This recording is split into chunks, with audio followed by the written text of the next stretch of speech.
नमस्कार. आज आपण 6व्या श्लोकाचा अर्थ जाणून घेणार आहोत. मनुष्य स्वतःचा मित्र आहे आणि स्वतःचा शत्रू आहे असे सांगितले आहे.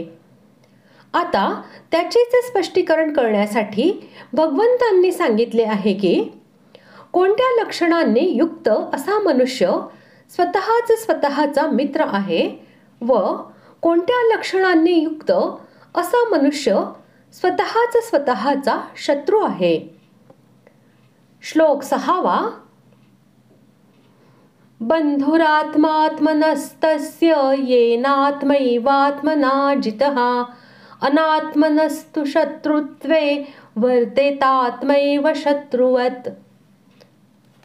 श्लोकाचा अर्थ: ज्या जीवात्म्याने मन व इंद्रियांसह शरीर जिंकले त्या जीवात्म्याचा तर तो स्वतःच मित्र आहे आणि ज्याने मन व इंद्रियांसह शरीर जिंकले नाही त्याचे तो स्वतःच शत्रूप्रमाणे शत्रुत्व करतो. शरीर, इंद्रिये आणि मन यांना पूर्णपणे स्वाधीन करून घेणे म्हणजेच त्यांना जिंकणे होय. विवेकपूर्वक अभ्यासाने व वैराग्याने ते स्वाधीन होऊ शकतात. परमात्म्याच्या प्राप्तीसाठी मनुष्य ज्या साधनामध्ये आपले शरीर, इंद्रिये आणि मन यांना लावू इच्छितो त्या साधनामध्ये ते अनायासे लागतात आणि ते जेव्हा त्याच्या ध्येयाच्या विपरीत मार्गाकडे ढुंकूनही पाहिनासे होतात तेव्हा ते स्वाधीन झालेले आहेत असे समजावे.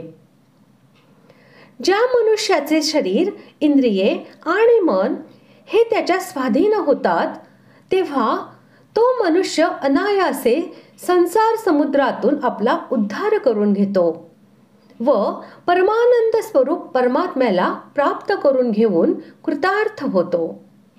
म्हणून तो स्वतःचा मित्र होय. शरीर, इंद्रिये आणि मन या सर्वांचे नाव आत्मा असे होय. ही सर्व ज्याच्या स्वतःच्या ताब्यात नाहीत, उच्छृंखल आहेत आणि यथेच्छपणे विषयांमध्ये गुंतलेली राहतात आणि जो मनुष्य या सर्वांना आपल्या ध्येयाला अनुकूल व इच्छेनुसार कल्याणाच्या साधनामध्ये लावू शकत नाही तो मनुष्य अनात्मा होय, तो आत्मवान नव्हे. असा मनुष्य स्वतःच मन, इंद्रिये इत्यादींच्या अधीन होऊन कुपथ्य करणाऱ्या रोग्याप्रमाणे स्वतःच कल्याण साधनाच्या विरुद्ध आचरण करतो.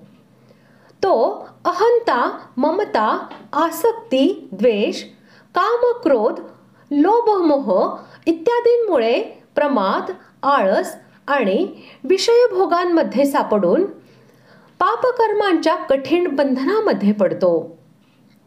ज्याप्रमाणे शत्रू एखाद्याला सुखाच्या साधनापासून वंचित करून दुःख भोगण्यास भाग पाडतो त्याप्रमाणे तो मनुष्य आपले शरीर, इंद्रिये आणि मन यांना कल्याणाच्या साधनेमध्ये न लावता भोगांमध्ये लावतो आणि स्वतःला वारंवार नरकादींमध्ये टाकून नाना प्रकारच्या योनींमध्ये स्वतःला भटकायला लावून अनंत काळापर्यंत भीषण दुःख भोगण्यासाठी स्वतःला भाग पाडतो. स्वतःबद्दल द्वेष नसल्यामुळे वास्तविक जरी कोणीही स्वतःचे वाईट इच्छित नाही तरी अज्ञानाने मोहित झालेला मनुष्य आसक्तीला बळी पडून दुःखाला सुख व अहिताला हित समजून आपल्या खऱ्या कल्याणाच्या विरुद्ध आचरण करू लागतो. ही गोष्ट सांगण्यासाठी असे म्हटले आहे की तो शत्रूप्रमाणे स्वतःशी शत्रुत्वाचे वर्तन करतो. अशा प्रकारे आज आपण 6व्या श्लोकाचा अर्थ जाणून घेतला. पुढील भागात आपण 7व्या श्लोकाचा अर्थ जाणून घेऊया. धन्यवाद.